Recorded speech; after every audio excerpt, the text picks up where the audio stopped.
Hello, welcome to London, and today I am joined by none other than the great commentator Peter Drury. Hello Peter, how are you? Sasha, I'm very good, thank you. I'm really glad to meet you, and thank you for coming so far to see me. I appreciate it. We are glad to meet you as well. So how did you get into commentary? What was the calling for you? Well, I don't know if it was a calling so much as a dream, really. Like so many other young people, I suppose I thought a lot about sport. I would love to have been a great sportsman, but not many people get to be a great sportsman, and I can assure you I was a long way from being great. So I guess the next best thing was to pursue a fascination I always had for television and radio sport as well, radio first actually. And even in pursuing that, and as a young child pretending to be a commentator, as many do, I didn't really believe that it would be something that I came to do professionally and full time. When I left university, where I studied politics, I started to become an accountant, but I was poor at that and I didn't enjoy it. And so I stopped and began to pursue a bit of a dream. That involved a lot of rejection. You know, you have to wait until somebody gives you a chance, and eventually I found a way into sports journalism, and eventually thereafter into radio, BBC Radio, and from there into television. So it was quite a long road, as it tends to be, but I've been very lucky to do as my work something that really has been also my pleasure. So I'm sure you'd have had an idol while growing up, like the fascination of doing the commentary. So yes. Who was your idol? Well, as a young boy and indeed into my teenage years, I used to, on a Saturday afternoon in England, go to my bedroom, lock the door and listen to the football on the radio. And the greatest of all the football commentators at that time was a man on the BBC called Peter Jones, who had a magnificent, strong voice and a great use of the language. He used it with such verve and such almost poetic cadence, and his description of football entranced me. I guess therefore he was probably my first broadcast hero, though I've been very lucky to get to know the generation before me, if you like, in terms of television commentators when I've come through, the likes of John Motson and Barry Davis and Martin Tyler and a man called Brian Moore, who sadly is now long dead, but who was a predecessor of mine at ITV, the company that I worked for in England for 14 or 15 years, and was a lovely gentleman and was a great influence on me as well. So the next question will be pretty tough for you. Which football team do you support? Well, I'm two different people when it comes to football, Sartek. I'm the person who does go and support a football team and pay my money with my family to watch them, and I'm the person who very often, more often, is at a game as a neutral. And so I prefer to keep them absolutely separate, because when I'm at a game supporting my team, I am, like every other football supporter, blind to all the opinions of others, partisan, one-eyed, and not always rational, you know. And so that is me then, which is me private, and me public doing my work is a very different individual. Even when I'm commentating on the team that I follow, I forget that I'm following them, because it's my job to concentrate, to retain neutrality, and simply to describe and articulate what's put in front of me. So I have no shame, and if somebody put a gun to my head, I would of course tell you who I supported, but I like to think that it's not relevant in this context. So the next question is if you have preference of doing commentary in any other sport apart from football, what will be it? It would certainly be cricket. I love the game of cricket. I still play the game of cricket very poorly.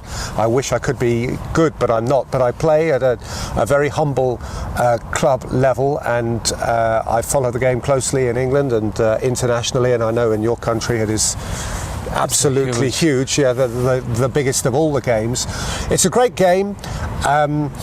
I think actually any ambition, and it must be a frustration for young people who want to be a cricket commentator, any ambition I had would be unrealistic, because in this day and age it is commentated on almost exclusively by great former players. I know that's the case in India, and it's certainly the case in England as well.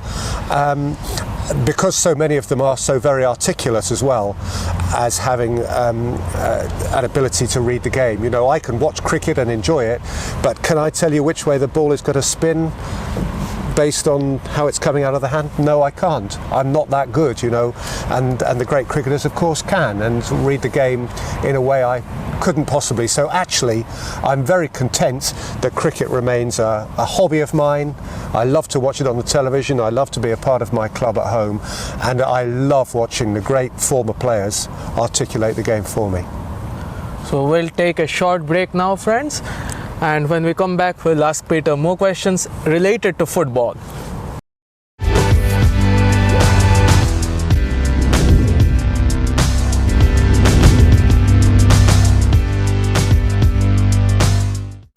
Hello and welcome back. Hello Peter, it is nice to have you again. So like, your commentary gives us goosebumps and inspires us a lot. So like, among all the matches you have commented so far, which one is your favorite? I dread this question, Sasa. I dread this question because I've been so lucky. I've seen so many great football matches. I suppose, if I'm honest, they've not necessarily been the greatest matches, but the greatest thrill in the world is to commentate on the World Cup final, you know, and I've done that twice now, and they were both unforgettable experiences. One was in the Maracanã in Rio, which is a sort of cathedral to football, and just to be there is a privilege in itself, and to see the World Cup final there was magnificent. And then this year in Moscow, it was a very exciting World Cup final, full of goals and great moments between France and Croatia. So those have to be career highlights, because to be asked to do that is in itself a thrill. But you know, in the many years that I've been covering football, I've seen many exciting games. The Aguero game, when Manchester City became champions for the first time, that obviously was an extraordinary moment.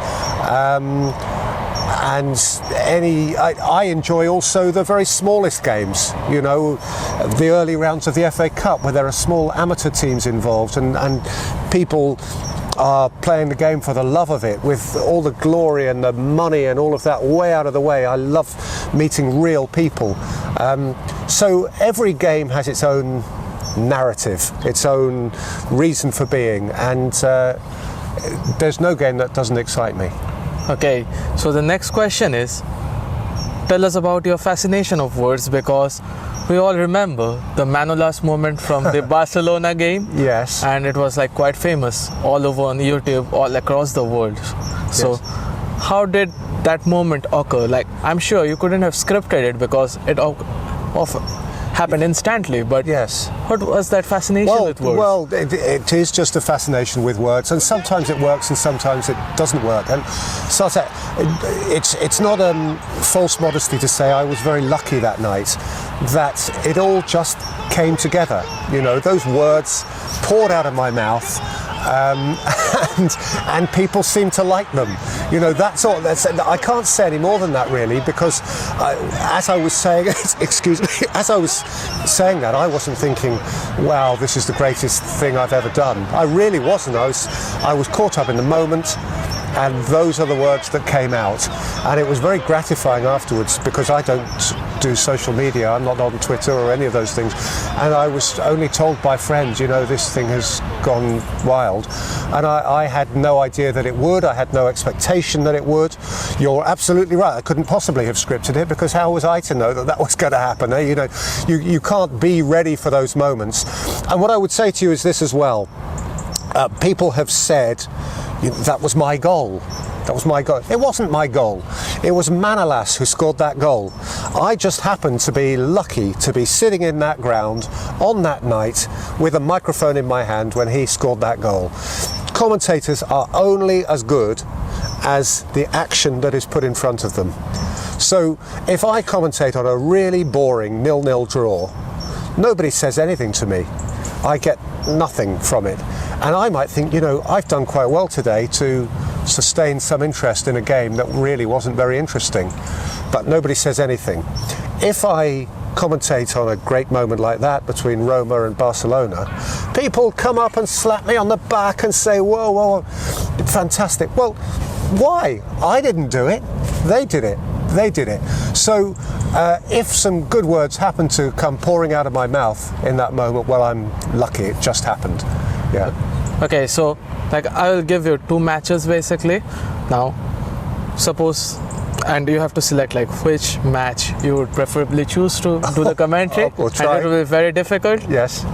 First one is England taking on Brazil in the World Cup final. Mm-hmm. And the second one is an amateur club taking on a top professional club in the FA Cup final.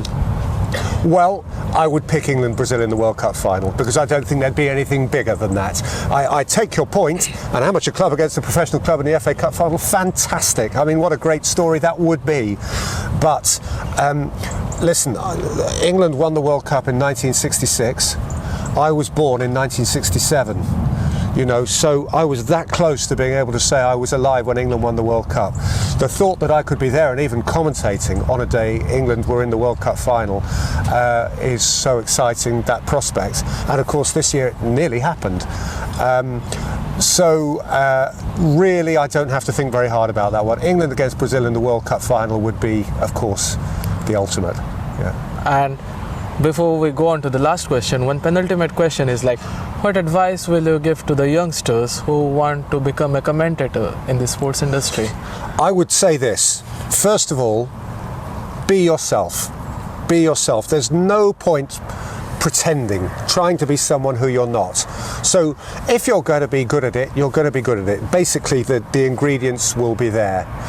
But you can't just lean on those ingredients. If you have a reasonable voice and you have a reasonable vocabulary, you're still going to have to work very hard at all the preparation, at learning the nuances of the broadcasting trade, at homework, hours and hours of it. But remember, the match is the culmination of many hours' work in preparation for the match. So taking all of that into account, I would say believe in yourself. If you really want it enough and keep cracking away at it, it will arrive eventually, sooner or later. But you've got to be persistent. You've got to understand that people are going to reject you along the way, that not everybody is going to love what you do, and so you've got to be a little bit thick-skinned, but believe in yourself with humility. So understand you never stop learning, and indeed you will sometimes get things wrong. There will be bad days, but there are a lot of lovely days. Yeah. Thank you for your time, Peter. It was very nice catching up with you. And friends, here we finish the interview with the legendary Peter Drury. Very nice to meet you, Sasa. Thank you for your time. Thank you for your time.